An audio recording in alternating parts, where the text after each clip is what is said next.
ប្រហុកត្រីស្អុយគង់មានគេស្លធ្វើនំឥតស្ករគង់មានរសជាតិនៅក្រុងឬស្រែគង់តែមានញាតិរស់ឥតមាយាទញាតិពោលបងអាប់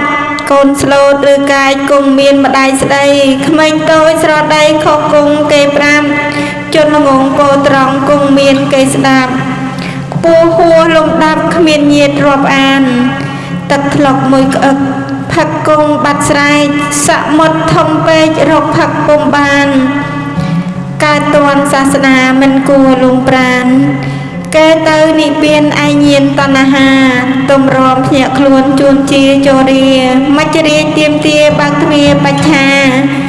បើយល់ធម៌តន់គ្រាន់យងអាត្មាព្រះធម៌រក្សាអត់រើសក្មេងចាស់របស់អន់ណាស់គុំប្រើខ្លះបានបើអន់សន្តានរំខានខ្លាំងណាស់មានអ្វីដែលល្អជាជាងធម៌ព្រះគួរដាក់មានះរស់រាសរកធម៌និពន្ធដោយឧបាសកគុយសុធនអានដោយនាងខ្ញុំសុកស៊ីណាន់